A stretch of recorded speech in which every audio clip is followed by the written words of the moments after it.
Hello champions. I hope you all are doing absolutely fine. और मेरे सभी भविष्य के भावी अध्यापक, उनसे भी उम्मीद है कि आप सब बहुत अच्छा कर रहे होंगे। तो आपका स्वागत है आरपीएससी हिंदी के ऑफिशियल यूट्यूब चैनल पे। मैं आज से आपकी एक सीरीज शुरू कर रहा हूँ और ये सीरीज है आपके सपनों को सच करने वाली सीरीज। तो आज का दिन और आज के दिन से आपकी ज़िंदगी बदलने वाली हो सकती है। हम आपके शैक्षिक प्रबंधन और प्रशासन वाला जो पोर्शन है, इसके पूरे सिलेबस को, हर टॉपिक को, हर कॉन्सेप्ट को ना सिर्फ कवर करेंगे, बल्कि इसको आपके दिमाग में मैं इस तरह बिठा दूंगा कि एग्जाम हॉल में आप 10 के 10 प्रश्न सही करके आओगे। मित्रों, ये कोई आम सीरीज नहीं है, ये आपकी मेहनत को पंख देने वाला रॉकेट सीरीज है। बस अगर आप वीडियो शुरू कर रहे हैं तो अपने जोश को जगाइए और मेरे साथ चलिए इस अनोखे सफर पर, जहां पर सिर्फ आपको शैक्षिक प्रबंधन और प्रशासन ना सिर्फ सब्जेक्ट के रूप में बल्कि आपकी ताकत बना दूंगा। तो चलिए हम ये एक नई उड़ान भरते हैं, चैप्टर मैजिक क्लास की शुरुआत करते हैं। आपको बता दूंगा जब पेपर आएगा हूबहू प्रश्न, क्योंकि आरपीएससी के सभी प्रश्नों का कलेक्शन मैं लेकर के आया हूं आपके लिए, और ये कहीं नहीं आपको मिलेगा, केवल और केवल आरपीएससी हिंदी यूट्यूब चैनल पर देखने को मिलेगा। तो अगर आपने अभी तक चैनल को सब्सक्राइब नहीं किया है आरपीएससी हिंदी चैनल को, तो प्लीज़ आप जल्दी से सब्सक्राइब करें, क्योंकि यहाँ से आपको जो भी वीडियोज़ मिलेंगे ना, ये आप मानिए आपके लिए हीरे से भी कम नहीं होंगे, डायमंड के रूप में काम करेंगे आपके परीक्षा हॉल में। क्योंकि यहाँ पर एक एक वीडियो की आपकी ज़िंदगी में लाखों में नहीं, करोड़ों में नहीं, आप सोच सकते हो कोई कीमत नहीं हो सकती है ना जिस चीज़ की, अनमोल होती है, उस तरह के हर एक वीडियो आपके लिए आने वाले हैं। तो सब्सक्राइब करके बेल आइकन प्रेस करना बिल्कुल मत भूलिएगा।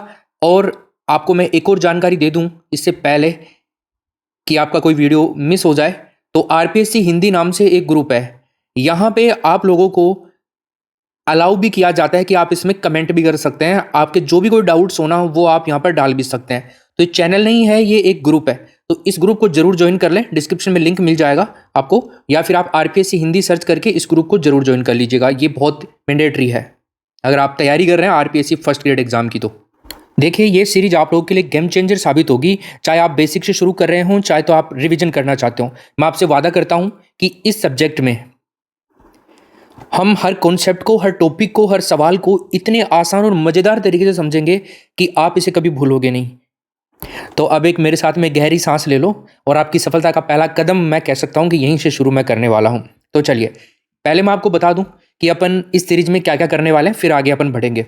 तो अभी के लिए जो आपकी सीरीज शुरू हो रही है, फर्स्ट पेपर के लिए हो रही है। आप सभी को पता है शैक्षिक प्रबंधन एवं प्रशासन, आपका जो स्कूल मैनेजमेंट वाला पोर्शन है, इसके 10 क्वेश्चन आते हैं, और ये 10 क्वेश्चन होते हैं आपके 2 नंबर के। आपका पूरा टोटल पेपर होता है 75 क्वेश्चन का, each question are 2 number, 2 number का होता है, तो 150 नंबर का आपका फर्स्ट पेपर होता है। इसमें बहुत सारे सब्जेक्ट्स आते हैं, तो इनमें एक बड़ा रोल है आपके शैक्षिक प्रबंधन और प्रशासन का।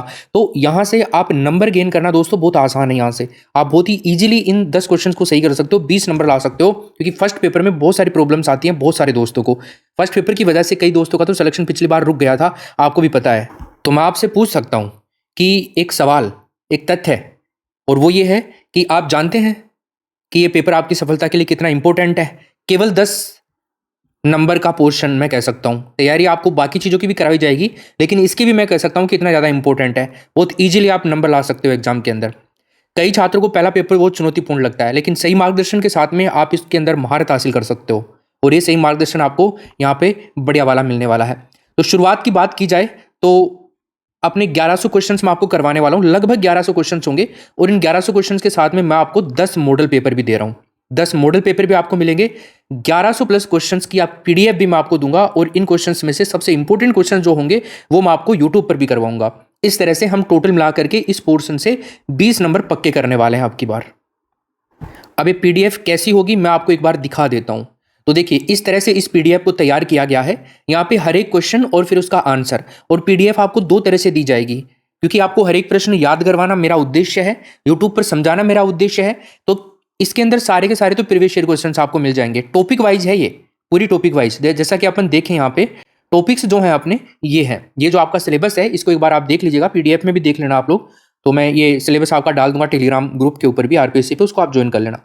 तो यहाँ पे पहला टॉपिक है शैक्षिक प्रबंधन संकल्पना, कार्य एवं क्षेत्र, ठीक है। दूसरा है शिक्षा में संपूर्ण गुणवत्ता प्रबंधन। तीसरा है संस्थागत नियोजन। चौथा है शैक्षिक पर्यवेक्षण एवं निरीक्षण। पांचवा है शैक्षिक प्रबंधन में नेतृत्व शैलियां। इस तरह से दूसरा पोर्शन हमारा शुरू होता है educational scenario in Rajasthan. Rajasthan के संबंध में आप प्रशासन की बात करते हैं, शिक्षक प्रशासन की, तो वहां पर भी आपसे क्वेश्चंस पूछे जाते हैं। Organisation and functions of following at primary and secondary education in Rajasthan. तो यहां से जो क्वेश्चंस आते हैं उसके अंदर कुछ चैप्टर यहां पर बता रखे हैं सिलेबस में हमारे। एक तो IASE, DITE मतलब डाइट के बारे में क्वेश्चन आ सकते हैं, अलग अलग हैं, अपन इनको पढ़ेंगे तब इन सबकी फुल फॉर्म भी देखेंगे, है ना। RSERT, BSER, इस्माइल, दीक्षा राइस, ठीक है, state initiative for quality education जिसको हम SIQE बोल सकते हैं। इसके अलावा Rajasthan state text book board और राजस्थान स्टेट ओपन स्कूल। इसके अलावा हमारे को कुछ अभियानों के बारे में, शिक्षा वाणी, शिक्षा दर्शन और एक समग्र शिक्षा अभियान जिसको हम समसा के नाम से भी जानते हैं। तीसरा जो पोर्शन है वह एजुकेशनल सिनेरियो इन राजस्थान। यहाँ पर आपको जो RT एक्ट 2009 है, हालांकि अगर आपने NEP 2020 पढ़ ली है अच्छे से, मैंने 3 घंटे का वीडियो भी बनाया था, अगर आपने पढ़ लिया है तो आपको RT वाला तो पूरा पोर्शन इसमें आ जाता है, क्योंकि पूरी की पूरी RT को यहाँ पर ऐड किया गया है। NCF 2005 को और RT को सारे के सारे जो भी मुद्दे हैं ना उनको NEP 2020 में डाला गया है। हालांकि हम इसको अलग से पढ़ेंगे। निःशुल्क एवं अनिवार्य बाल शिक्षा अधिकार अधिनियम 2009 जिसको हम RT एक्ट 2009 बोलते हैं। साथ में आपको कुछ इंपॉर्टेंट महत्वपूर्ण शब्दावली मिलेंगी, कुछ क्वेश्चंस मिलेंगे और 10 मॉडल पेपर आपको यहाँ पर मिलने वाले हैं। एक बात आप सुनिश्चित कर लें कि इस सीरीज के सभी वीडियो आपको देखने हैं। वीडियो जो आएगा आपको रोज शाम को 8 बजे आ जाएगा, रोज शाम को 8 बजे आपको वीडियो मिलेगा। अब अपन बात कर रहे थे हमारी इस ई बुक की, तो ये ई बुक आपके लिए ही बनाई गई है, आपको ही दी जाएगी। इस तरह से इसके अंदर क्वेश्चंस को डिजाइन किया गया है, एक एक प्रश्न को आंसर के साथ में, एक तो आंसर के साथ में मिल जाएगी, क्वेश्चन और आंसर होंगे जिस तरह से आप देख पा रहे हो, और एक PDF होगी जिसके अंदर ये आंसर्स नहीं होंगे। वो इसलिए होगी क्योंकि उसका प्रिंट आउट निकाल करके आप लोग क्या करेंगे, प्रैक्टिस करेंगे रोज। सभी के सभी जो अपने चैप्टर्स हैं उनके 1100 से भी ज्यादा इंपॉर्टेंट क्वेश्चंस मैं आप लोगों को यहाँ पे करवाने वाला हूँ। इस PDF के अंदर पूरे के पूरे आपको मिलेंगे, साथ में 10 मॉडल पेपर। इसके अलावा इन दोनों PDF के अलावा एक और काम मैं कर रहा हूँ, वो ये कर रहा हूँ कि जो क्विज अपनी वो भी आपको करनी है इन सभी क्वेश्चंस की, और इन क्वेश्चंस के अलावा और भी इंपॉर्टेंट क्वेश्चंस मैं डालूंगा कि इसके अंदर क्विज के अंदर टॉपिक वाइज क्विज होगी, और 10 मॉडल पेपर होंगे उनकी भी क्विज भी होगी, और इनका PDF फॉर्म में भी आपको वहां पर मिलेंगे। अब ये मिलेंगे कहां पर ये भी मैं आपको बता देता हूं। फिर अपन क्लास को शुरू करेंगे। देखिए ये इसका कवर पेज है, बिल्कुल नवीनतम संस्करण है 2025 का, स्कूल मैनेजमेंट का, आपका शैक्षिक प्रबंधन प्रशासन का प्रथम प्रश्न पत्र हेतु नवीनतम तथ्यों का इसमें समावेश किया गया है, पूर्णतया पाठ्यक्रम के अनुसार होगी और अध्यायवार वस्तुनिष्ठ प्रश्नों का समावेश होगा। अगर आपको ये 10 क्वेश्चन सही करने हैं तो ये ही एक ओनली रास्ता है, ठीक है। राजस्थान लोक सेवा आयोग के सभी प्रश्नों का इसके अंदर संकलन आपको किया गया है, जो कि और कहीं आपको नहीं मिलेगा। इसका प्राइस रहेगा 49 रुपीज। आप चाहें तो ले सकते हैं, नहीं तो बहुत सारे इंपॉर्टेंट क्वेश्चंस होंगे वो मैं आपको यूट्यूब पर तो करवाऊंगा। यूट्यूब पर पूरी डिटेल के साथ में क्लास होगी, तो यूट्यूब वाली कोई भी क्लास आपकी मिस नहीं होनी चाहिए। तो आपने अगर ऐप डाउनलोड नहीं कर रखा है, RPSC हिंदी नाम से एप्लीकेशन है, इसको आप डाउनलोड कर लीजिए अपने फोन में। ये लोगो देख लीजिएगा, RPSC हिंदी टाइप करना। तो चलो दोस्तों शुरुआत करते हैं। ये सीरीज आपकी आने वाले 15 दिन तक चलेगी। 15 दिन में मैं आपको कंप्लीट करवा दूंगा इस सीरीज को। शुरुआत के 10 मिनट मैंने आपके लिए हैं, क्योंकि बड़ी सीरीज है और इसके बारे में जानकारी देना आपको जरूरी था। आगे आपका टाइम खराब नहीं होगा बिल्कुल भी। तो चलिए, तो आपकी स्क्रीन पे पहला क्वेश्चन है, और इस पहले क्वेश्चन में हमसे पूछा जा रहा है कि भैया बताइए, शैक्षिक प्रबंधन एवं प्रशासन के लिए लूथर गुलिक द्वारा POSD CORD अक्षर के अंदर D का अर्थ क्या है। इसके अंदर टोटल 8 वर्ड है, और इनमें से जो D आया है यहाँ पे, इस D का मतलब क्या है। देखो ये प्रश्न तो एग्जाम में आना ही आना है, मैं आपको पहले ही बता देता हूं। और फर्स्ट में मैंने इसीलिए लिया है आपको ये वाला क्वेश्चन, क्योंकि मैं आपको बता सकूं कि ये प्रश्न तो आप निश्चित कर लीजिए, बाकी 9 क्वेश्चंस के लिए ही तैयारी करेंगे अपन। ये प्रश्न तो पक्का आएगा आपके एग्जाम में, कोई डाउट ही नहीं है इसमें। तो अब इसमें हो सकता है आपको O का अर्थ पूछ ले, B का पूछ ले, P का पूछ ले, S का पूछ ले, किसी का भी पूछ ले आपसे, पहले O का और दूसरे O का, इस तरह से क्वेश्चन पूछ ले। तो हमें इन सब का पता होना चाहिए। पहला बात देखिए, पर यहाँ पे आपको कंफ्यूज होने की जरूरत नहीं है, पहला और दूसरा O नहीं है, O एक ही है। इसके अंदर टोटल 8 वर्ड है, लेकिन 7 यहाँ पर भागों में इन्होंने इस सूत्र के माध्यम से बांटा था। और लूथर गुलिक के साथ में एक और व्यक्ति थे, उनका नाम था उर्विक। ये उर्विक नाम भी आप याद रखिए। लूथर गुलिक और उर्विक ने प्रबंधन के कार्यों को इस सूत्र के माध्यम से 7 भागों में बांटा, और प्रबंधन के इन कार्यों का वर्णन जो किया गया ना लूथर गुलिक के द्वारा 1937 के अंदर, इनकी एक बुक थी जिसका नाम था papers on the science of administration, ठीक है। तो papers the science of administration, इस बुक का आप यह नाम याद रखिए। 1937 में ये बुक पब्लिश हुई थी, और इसके अंदर इन 7 इसको इस सूत्र के माध्यम से प्रबंधन को 7 भागों में इन्होंने डिवाइड किया। बुक का नाम आप याद रखोगे। अब मैं यहाँ पर आपको लिख देता हूँ जो 7 के 7 भाग हैं इनका नाम, क्योंकि ये प्रश्न आपके एग्जाम में आएगा। तो एक तो उर्विक का नाम आप याद रखोगे, और ये सब चीजें। सबसे पहले जो पी आ रहा है ना, तो पी का मतलब है दोस्तों यहाँ पे प्लानिंग। क्या है नंबर? प्लानिंग। और प्लानिंग को हम कहेंगे नियोजन। क्या कहेंगे? नियोजन कहेंगे। चलिए ठीक है सर। 2 नंबर पे हमारे पास में आता है ओ। ओ का मतलब है दोस्तों यहाँ पे ऑर्गेनाइजेशन। क्या है भाई? ऑर्गेनाइजेशन। ऑर्गेनाइजेशन का मतलब हो गया संगठन। संगठन।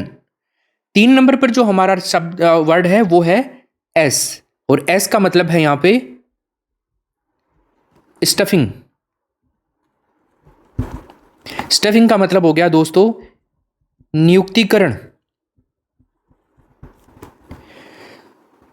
डी का मतलब यहां पे है दोस्तों डायरेक्टिंग।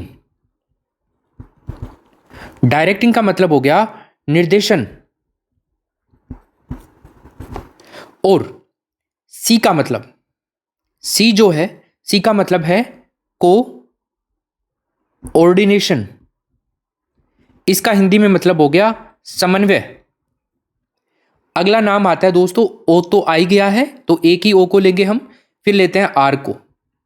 आर, तो आर का मतलब है दोस्तों यहां पे रिपोर्टिंग।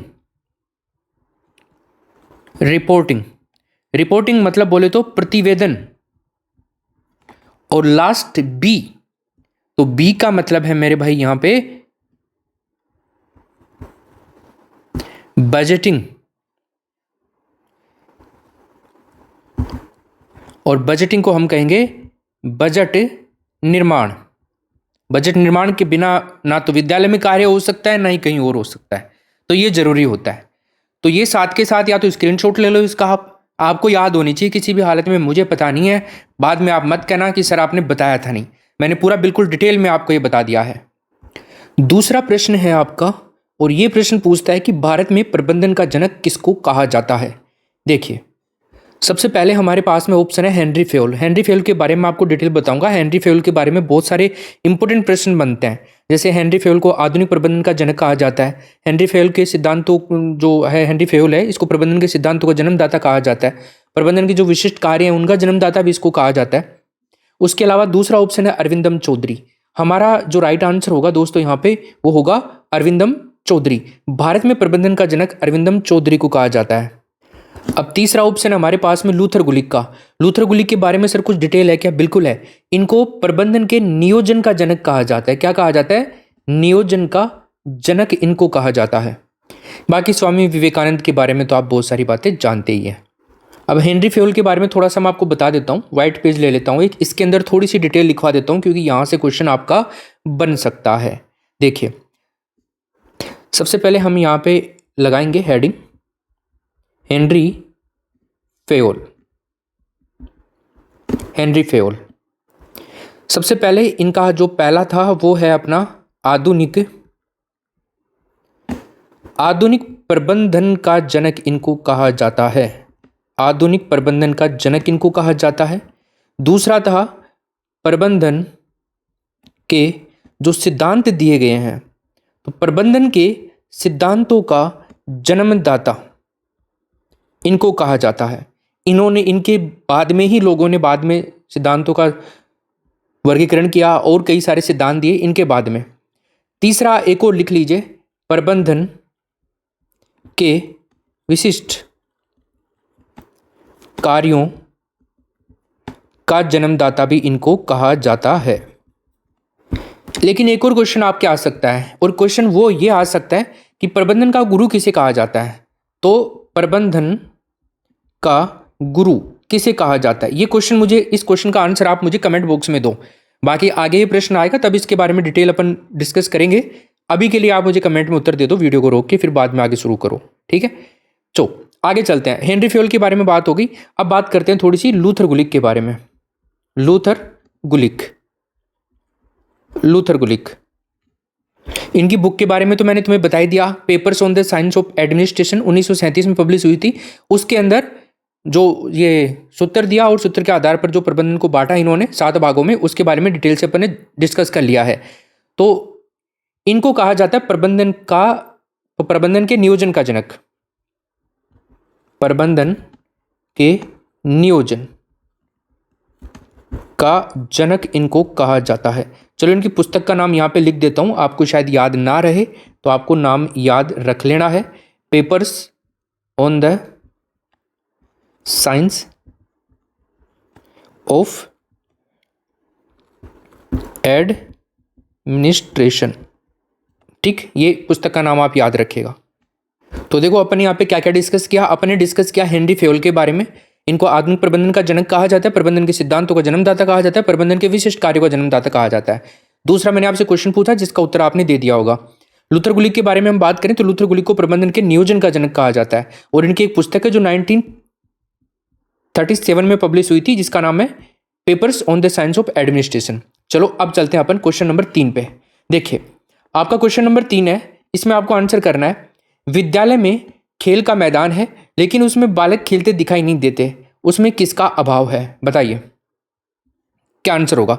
निर्देशन का अभाव है, उसमें समन्वय का अभाव है, संगठन का अभाव है या अभिप्रेरणा का अभाव है? ये प्रश्न आ जाए तो आंख बंद करके कर देना। आपको लूथर गुलिक वाला याद आ गया? क्या बताया था मैंने? देखो कोऑर्डिनेशन, सी का मतलब क्या था? कोऑर्डिनेशन मतलब समन्वय। तो इस क्वेश्चन का आंसर होगा समन्वय, बी ऑप्शन हमारा राइट आंसर। क्वेश्चन नंबर 4 देखिए, प्रबंधन का शक्तिगृह किसे कहा जाता है? बताइए, बहुत अच्छा प्रश्न है। प्रबंधन का शक्तिगृह किसे कहते हैं? देखिए यहाँ पे हमारा आंसर होगा दोस्तों ऑप्शन नंबर 3, संप्रेषण। संप्रेषण को प्रबंधन का शक्तिगृह कहा जाता है। अब देखो संप्रेषण को और क्या क्या कहा जाता है। संप्रेषण को प्रबंधन का राजमार्ग भी कहा जाता है, राजमार्ग भी कहा जाता है, मतलब हाईवे जिसको अपन बोलते हैं। और संप्रेषण को प्रबंधन का क्या कहा जाता है? नाड़ी तंत्र भी कहा जाता है। अच्छा मैं आपसे पूछूं, प्रबंधन का हृदय किसे कहा जाता है? हृदय, हृदय या फिर आत्मा? तो प्रबंधन का हृदय या आत्मा कहा जाता है दोस्तों, याद रखिएगा, अभिप्रेरणा को। अभिप्रेरणा को कहा जाता है, मोटिवेशन को कहा जाता है, मोटिवेशन को कहा जाता है। और अगर आपको पूछ ले कि प्रबंधन का हृदय या आत्मा अभिप्रेरणा किसने कहा है तो उस व्यक्ति का नाम भी आप लोगों को ध्यान में रखना है, यह भी इंपॉर्टेंट हाईलाइटेड चीज है। सेंसिंस लिंकर्ट नाम के व्यक्ति थे, उन्होंने प्रबंधन का हृदय या आत्मा अभिप्रेरणा को माना है।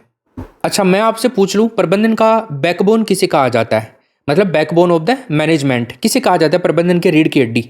तो प्रबंधन के रीढ़ की हड्डी का क्वेश्चन मैं आपसे पूछ रहा हूं, तो इसका आप उत्तर बताना मेरे को कमेंट बॉक्स में, बाकी आगे अपन देख लेंगे। संगठन याद रखना, मैं यही बता देता हूं आपको। और संगठन का मस्तिष्क कहा जाता है प्रबंधन को। अच्छा आगे देखिए, क्वेश्चन नंबर 5 है अपने पास में, इसका आप उत्तर बताओ मेरे को। निम्नलिखित में से कौन सी एक प्रबंधन की प्रकृति नहीं है? यह क्वेश्चन भी आपके फर्स्ट ग्रेड 2020 में आया था, तो बताइए। प्रबंधन एक कला है, प्रबंधन एक भौतिक विज्ञान है, प्रबंधन एक सामाजिक जिम्मेदारी है, प्रबंधन एक सार्वभौमिक प्रक्रिया है? ध्यान दो, यहाँ पे ये प्रश्न आया हुआ है तो अब की बार भी आ सकता है, लेकिन दूसरा आ सकता है। मैं यहाँ पे कुछ चीजें लिख रहा हूँ आपके लिए, इंपॉर्टेंट चीजें हैं, थोड़ा सा तुम्हें ध्यान देना होगा और इनको याद करना होगा भाई। ध्यानपूर्वक देख लीजिए, या तो इनको आप नोट कर लो अपनी भी बुक के अंदर, कोई समस्या नहीं है। तो मैं प्रबंधन की प्रकृति के बारे में लिख रहा हूँ यहाँ पे, प्रबंधन की प्रकृति। तो प्रबंधन की प्रकृति से संबंधित हमसे प्रश्न पूछ लेगा तो आज के बाद में गलत नहीं होगा, क्योंकि हम हर एक उस बिंदु को डिस्कस करेंगे जो एग्जाम में हमारे लिए इंपॉर्टेंट हो सकता है। चलो तो देखिए, सबसे पहले मैं बता रहा हूं, प्रबंधन जो है वो कला एवं विज्ञान के रूप में है। तो प्रबंधन को कला एवं विज्ञान के रूप में माना गया है, याद रखिएगा। दूसरा मैं यहां पर दोस्तों लिख रहा हूं, प्रबंधन एक क्या है? एक प्रक्रिया के रूप में भी प्रबंधन को माना जाता है। तीसरा मैं लिख रहा हूं, प्रबंधन एक प्रणाली के रूप में भी प्रबंधन को माना जाता है, ठीक है। चौथा मैं लिख रहा हूं, प्रबंधन आर्थिक संसाधन के रूप में भी माना जाता है, आर्थिक संसाधन के रूप में भी प्रबंधन को माना जाता है। आगे मैं आपको लिख रहा हूं दोस्तों, प्रबंधन जो होता है ये एक बहुआयामी भी होता है, प्रबंधन बहुआयामी भी होता है, ठीक है। प्रबंधन के बारे में एक और इंपॉर्टेंट फैक्ट आपको पता होना चाहिए, प्रबंधन मूर्त एवं अमूर्त दोनों होता है, याद रखिएगा, ये बहुत इंपॉर्टेंट है, ठीक है ना। और प्रबंधन जो है आपका सामाजिक उत्तरदायित्व के रूप में भी होता है। और याद रखिए, प्रबंधन कला एवं विज्ञान के रूप में भी होता है। तो कितनी सारी बातें मैंने आपको बता दी। प्रबंधन की प्रकृति से संबंधित अब शायद क्वेश्चन बाहर नहीं जाएगा। इन पॉइंट्स को आप याद रखेगा। कौन कौन से पॉइंट्स को? प्रबंधन कला एवं विज्ञान है, कला एवं विज्ञान को 2 बार लिख दिया मैंने, ठीक है चलो। कला एवं विज्ञान है, प्रबंधन एक प्रक्रिया, एक प्रोसेस है, प्रबंधन एक प्रणाली है, प्रबंधन आर्थिक संसाधन है, प्रबंधन बहुआयामी होता है, प्रबंधन मूर्त एवं अमूर्त दोनों होता है, और प्रबंधन सामाजिक उत्तरदायित्व के रूप में भी होता है। चलो अब क्वेश्चन पे आ जाइए। क्वेश्चन अपना ये लीजिए और इसमें आप मुझे अब उत्तर बताइए क्या आंसर होने वाला है इसका। इसका उत्तर होगा दोस्तों, 2 चीजें जो बाकी की हैं वो आपको यहाँ पे याद करनी है, वो मैंने लिखी नहीं है, वो यहाँ याद कर लेना क्वेश्चन में। बाकी प्रबंधन एक भौतिक विज्ञान है, ये हमारा इस क्वेश्चन का आंसर हो जाएगा। तो प्रबंधन एक भौतिक विज्ञान के रूप में नहीं होता है, प्रबंधन कला है, प्रबंधन एक सामाजिक जिम्मेदारी है, प्रबंधन एक सार्वभौमिक प्रक्रिया है, यूनिवर्सल प्रोसेस है। ठीक, आगे देखिए छठा क्वेश्चन। छठे प्रश्न में पूछ रहा है कि अध्यापक व श्यामपट्ट के बीच में कोण होना चाहिए। तो जो कोण होता है अध्यापक और श्यामपट्ट के बीच में वो कितने डिग्री का होता है? आई थिंक आप सब जानते हैं, ये होता है 45 डिग्री का। तो ऑप्शन नंबर हमारा तीसरा हो जाएगा। देखो यहाँ पे थोड़ा सा श्यामपट्ट के बारे में देखो। श्यामपट्ट शिक्षण एवं शिक्षक का घनिष्ठ मित्र होता है। ये अध्यापक के शिक्षण का अभिन्न एक अंग माना जाता है।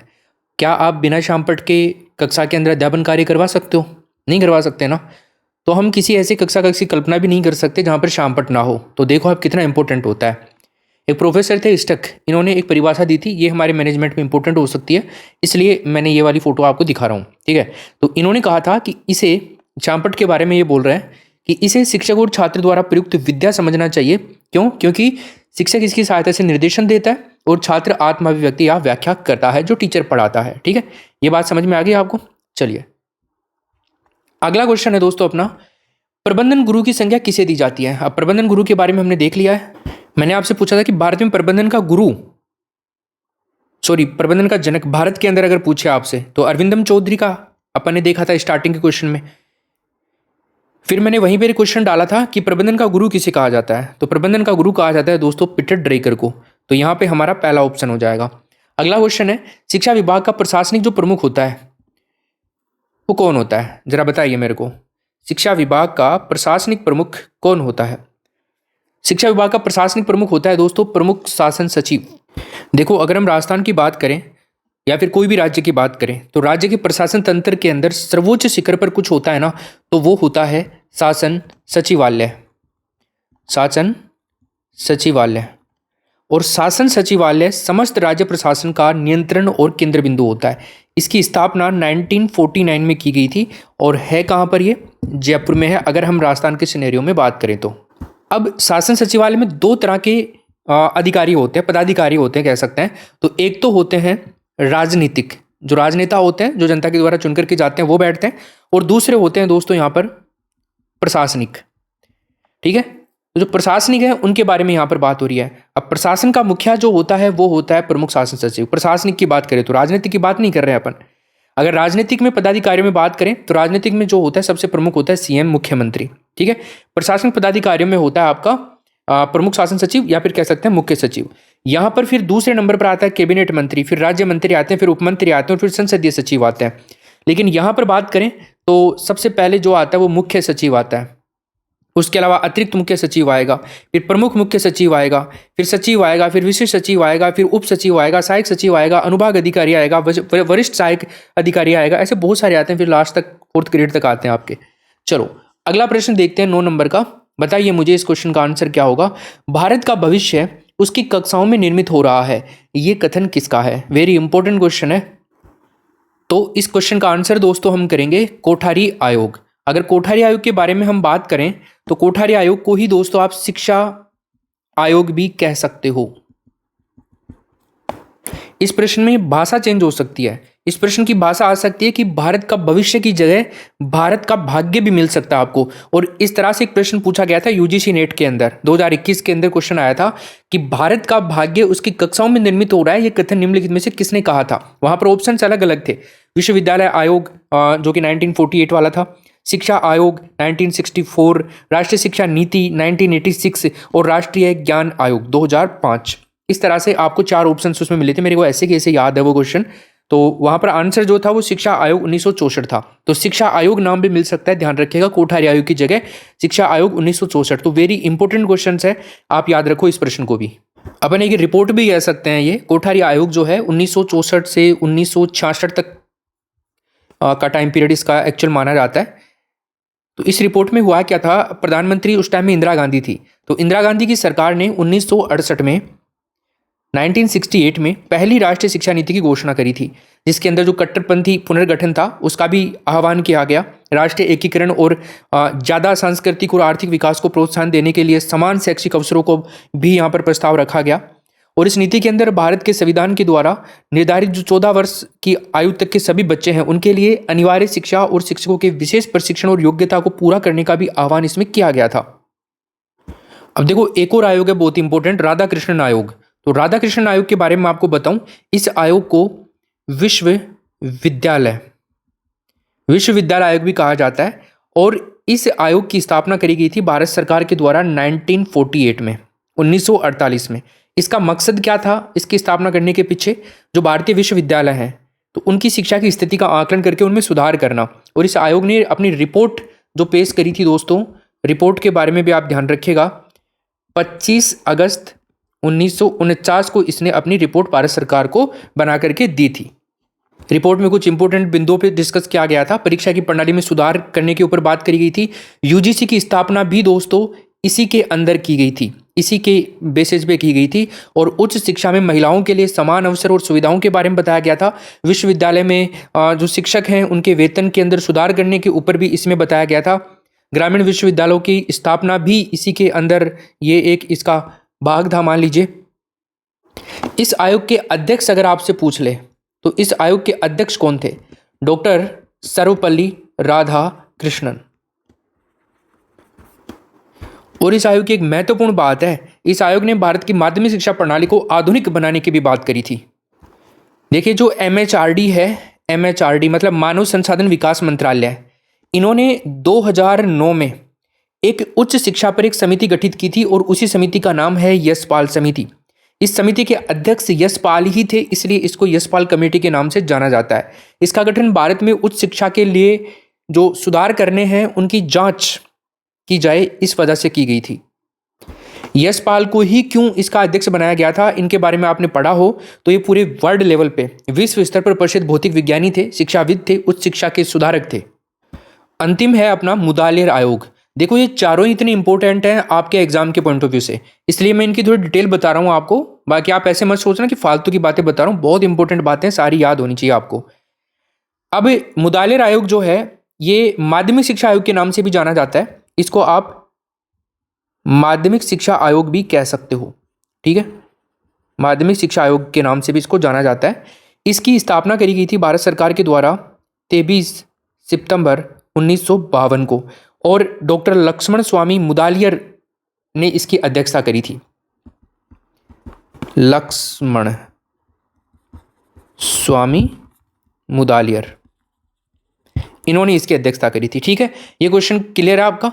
अगला प्रश्न देखिए, विद्यालय का नाड़ी तंत्र किसे कहा जाता है, बताइए।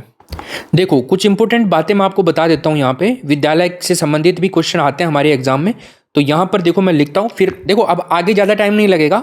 जो भी इंपॉर्टेंट चीज़ें हैं वो स्टार्टिंग में मैं आपको सभी प्रश्नों की व्याख्या इसीलिए बता रहा हूँ ताकि हम आगे बाकी क्वेश्चन को जल्दी जल्दी कर लेंगे। काफ़ी सारी हमारी जो व्याख्या हैं वो यहीं पर क्लियर हो जाएंगी। तो देखिए विद्यालय की हम बात कर रहे हैं, ये हमारा हो गया विद्यालय, ठीक है। और अगर विद्यालय का यहाँ पर क्या का लगा लो और मैं सारे के सारे यहाँ पर लगा रहा हूँ अब। तो विद्यालय का हृदय किसे कहा जाता है, विद्यालय का नाड़ी तंत्र किसे कहा जाता है, विद्यालय का मस्तिष्क किसे कहा जाता है, विद्यालय की या फिर विद्यालय के बच्चों का उद्यान किसे कहा जाता है। सॉरी ये नहीं करेंगे, विद्यालय को बच्चों का उद्यान किसने कहा, ऐसे करेंगे किसने कहा, ठीक है। तो ये कहा था फ्रोबेल ने, ठीक। इसके अलावा विद्यालय का स्पार्क प्लग, तो विद्यालय का स्पार्क प्लग दोस्तों समय सारणी को कहा जाता है। समय सारणी जो टाइम टेबल होता है ना, और ये स्पार्क प्लग कहा था प्रोफेसर BC राय ने कहा था, ठीक है। अब देखो, विद्यालय का हृदय जो कहा जाता है ना, वो कहा जाता है दोस्तों लाइब्रेरी को, मतलब कि पुस्तकालय को कहा जाता है, ठीक है। और नाड़ी तंत्र की बात करें तो नाड़ी तंत्र, जैसा कि हमारे क्वेश्चन में पूछा गया है, तो अध्यापक को कहा जाता है। मस्तिष्क जो कहा जाता है वो कहा जाता है जो आपका प्रधानाध्यापक होता है, उसे कहा जाता है। और प्रधानाध्यापक को ही दोस्तों विद्यालय का प्रशासक भी कहा जाता है, और प्रधानाध्यापक को ही विद्यालय की सर्वोच्च इकाई भी कहा जाता है। तो ये पूरा सिस्टम आपको समझ में आ जाना चाहिए।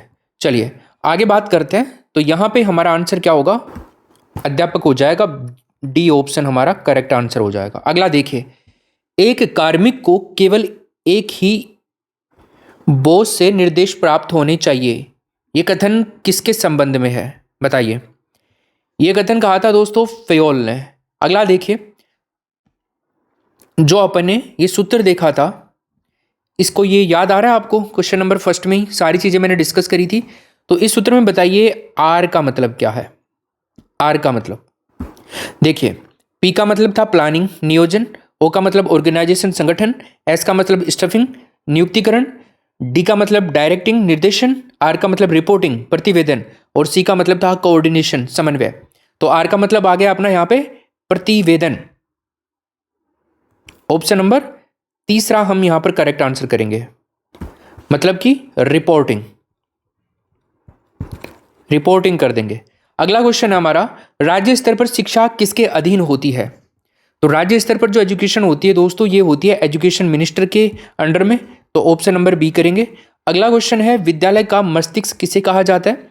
तो विद्यालय का मस्तिष्क कहा जाता है अभी अपन ने डिस्कस किया था, प्रधानाध्यापक को कहा जाता है। तो ऑप्शन नंबर हम करेंगे तीसरा। देखो इस तरह के प्रश्नों में आपको चारों के चारों ऑप्शन है ना, वो ऐसे ही लगते हैं कि ये भी आंसर हो सकता है, ये भी हो सकता है, लेकिन वो पूछ रहा होता है हमारे को मुख्य सबसे ज्यादा इफेक्टिव कौन सा है, वो पूछ रहा होता है। बालक का नैतिक विकास, अध्यापक का नैतिक विकास। अब देखो बिना नैतिक विकास वाले तो अध्यापक क्यों ही आएंगे, तो ये तो क्वेश्चन है ही, इस क्वेश्चन का आंसर ये तो हो ही नहीं सकता। एक है बालक का सर्वांगीण विकास, एक है अध्यापक और बालक का नैतिक विकास। देखो दोनों का नैतिक विकास तो ठीक है, लेकिन बालक का नैतिक विकास तो ठीक है, लेकिन अध्यापक का नैतिक विकास होना फिर कहीं ना कहीं स्कूल के मैनेजमेंट में कमी है, तभी तो आपके पास में बिना मोरलिटी वाले टीचर हैं।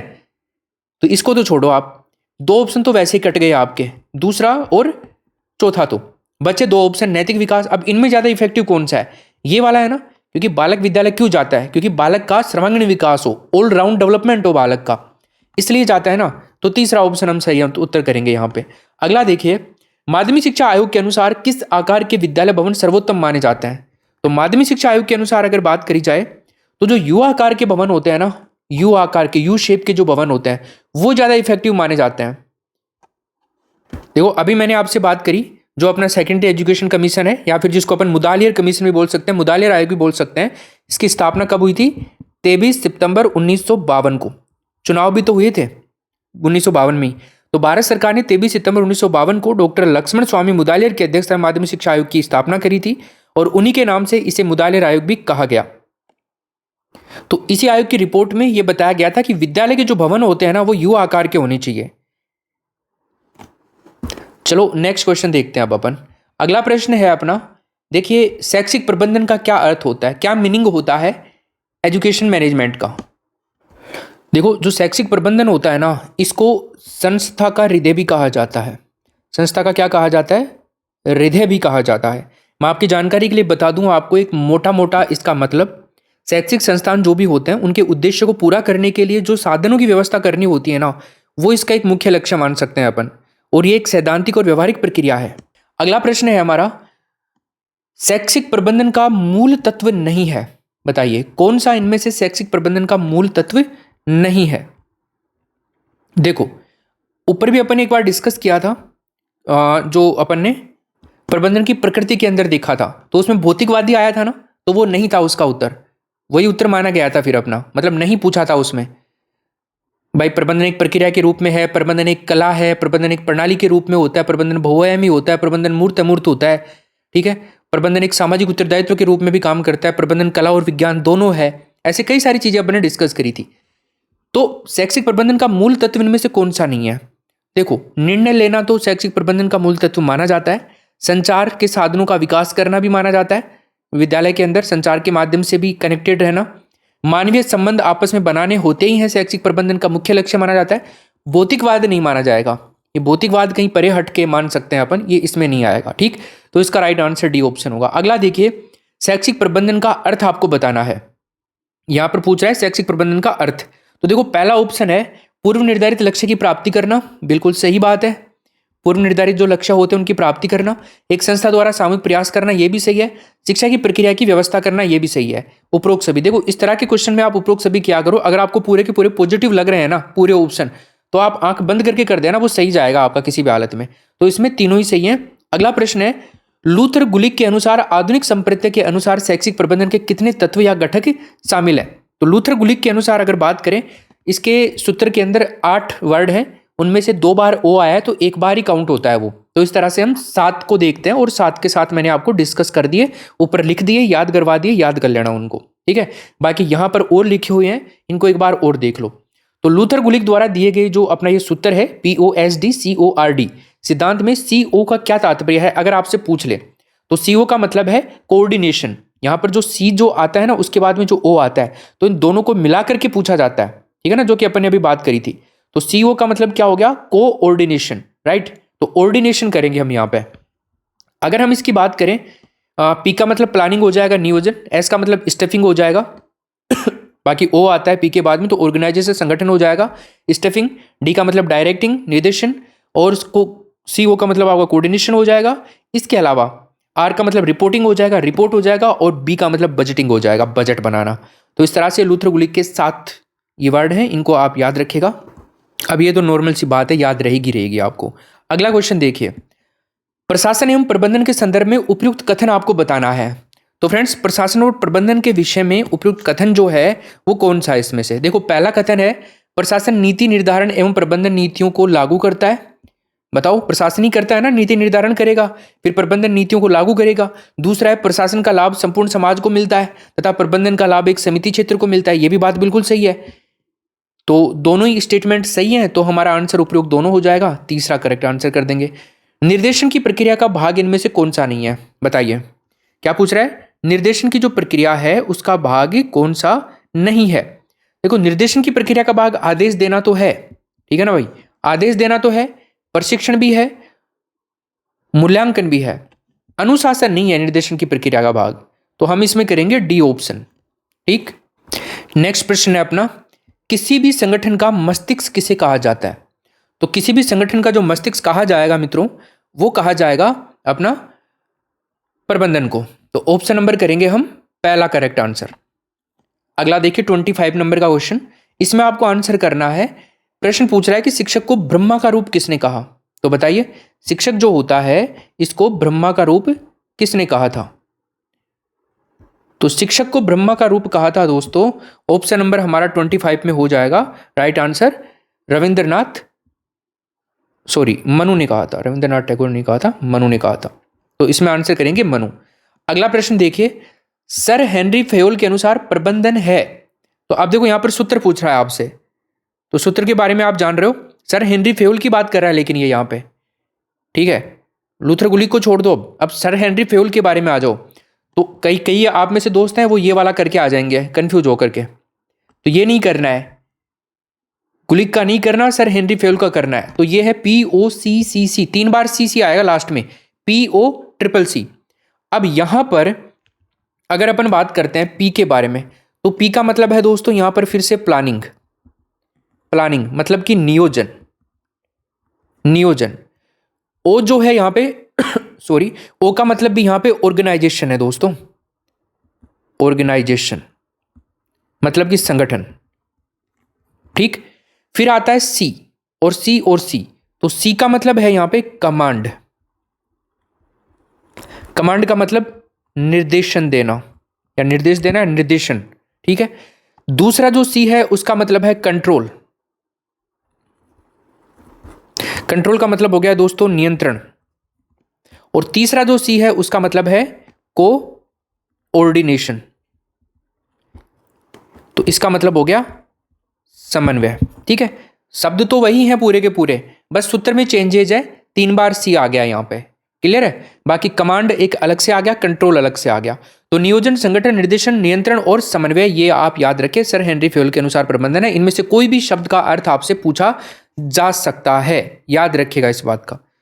तो सर हेनरी फेयोल के अनुसार प्रबंधन आपका POCCC है, मतलब नियोजन, संगठन, निर्देशन और नियंत्रण। अब अगर मैं यहाँ पे नियोजन की बात करता हूं, तो नियोजन क्या है? प्लानिंग क्या है? प्लानिंग है कार्य करने से पहले उसकी तैयारी करना, आपका प्लानिंग कहलाता है। इसके अंतर्गत पूर्वानुमान लगाए जाते हैं और निर्णय को भी शामिल इसमें किया जाता है। नियोजन के अंतर्गत भविष्य के बारे में पहले ही पूर्वानुमान लगाए जाते हैं, प्रिडिक्शंस की जाती हैं, समझ लीजिए आप ऐसे कह सकते हैं। और साथ ही साथ इसके कार्य की योजना भी तैयार करी जाती है। एक अच्छी योजना के अंतर्गत एकता, निरंतरता, कई सारी चीजें होती हैं, उनके गुण आते हैं। दूसरा है संगठन, मतलब कि ऑर्गेनाइजेशन। तो फेयोल के द्वारा मानवीय तत्व को संगठन के प्रबंधन का तत्व माना गया है। किसी भी संस्थान के लिए आवश्यक जो भौतिक और मानवीय संसाधन होते हैं, उनको मिला करके संगठन का निर्माण किया जाता है। तीसरा है निर्देशन। निर्देशन को, कमांड को आप आदेश भी कह सकते हो। इसका मतलब है कर्मचारियों द्वारा किए जाने वाले कार्य की व्यवस्था के लिए आप इसका मतलब ले सकते हो।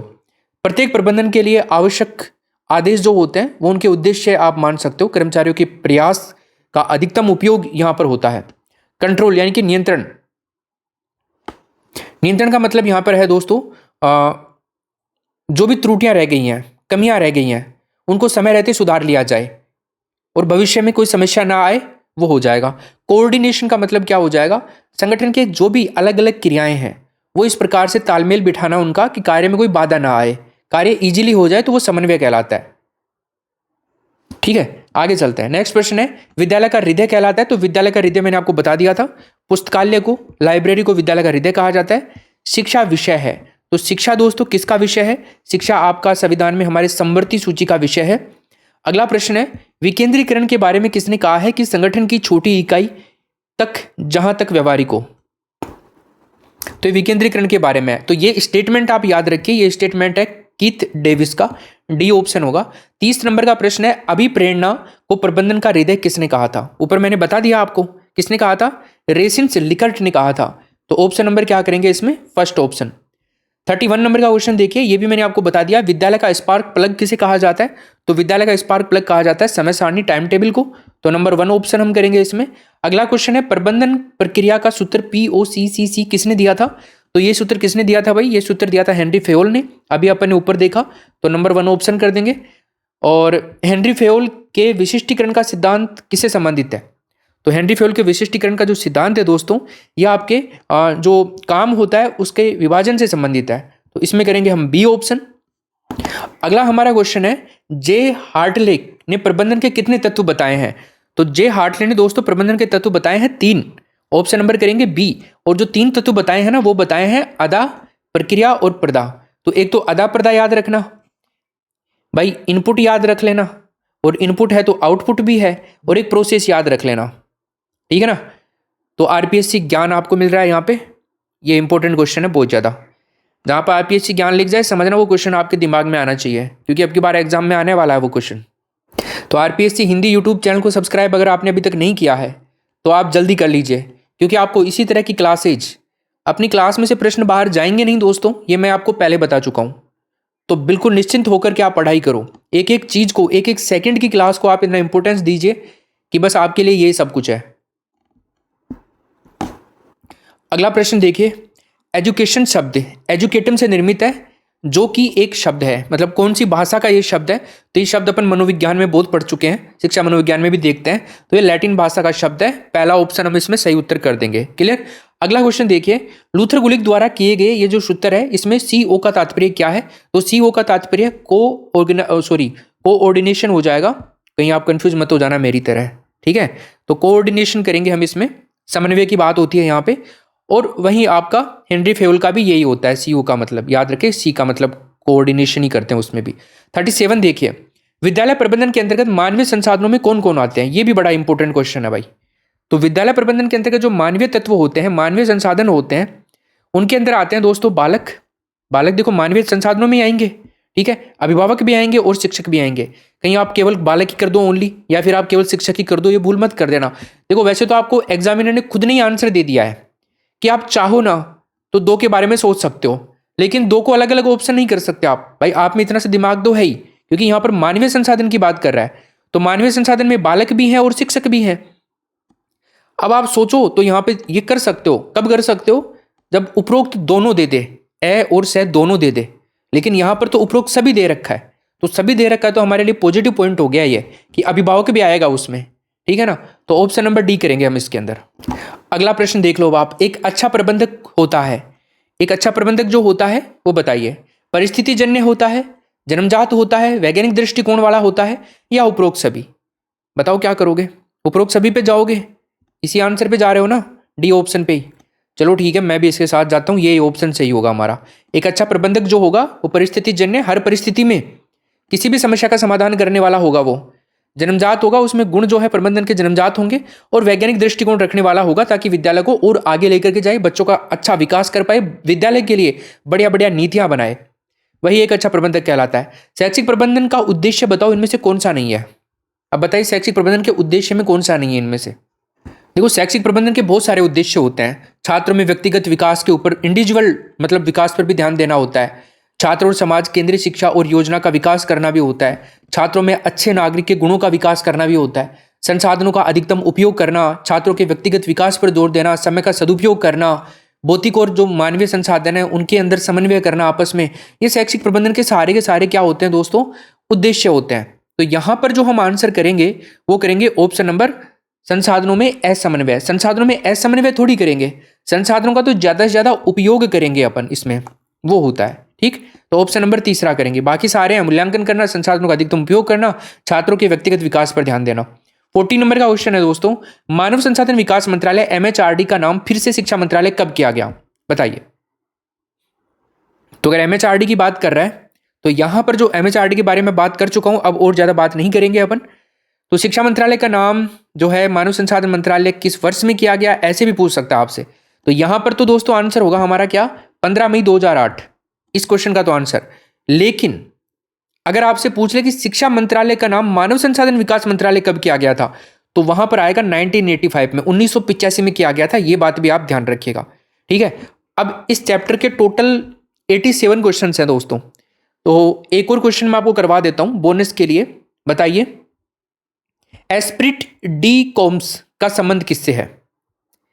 एस्पिरिट डी कॉम्स का संबंध जो है दोस्तों यहाँ पे एकता में शक्ति से है, सृजनात्मकता से है, एकता में कमी से है, श्रम विभाजन से है।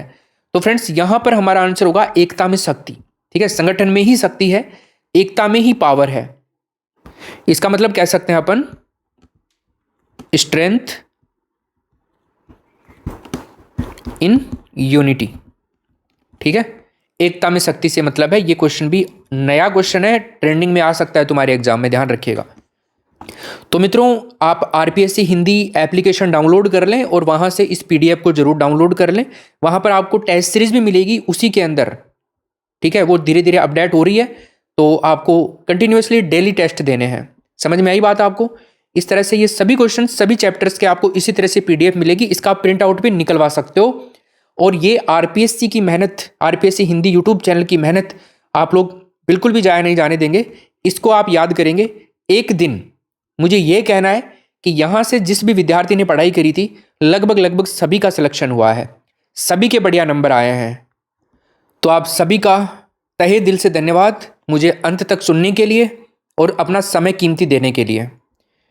अब आप क्या करेंगे, RPSC हिंदी टेलीग्राम ग्रुप जरूर ज्वाइन कर लें, और आपको क्या करना है, ऐप डाउनलोड कर लेना है RPSC हिंदी, वहां से ये PDF पढ़ो, और रोज 8 बजे आपको क्लास मिलेगी। तो चैनल को सब्सक्राइब कर लो, और आज की क्लास आपको कैसी लगी प्लीज एक कमेंट जरूर करिएगा दोस्तों।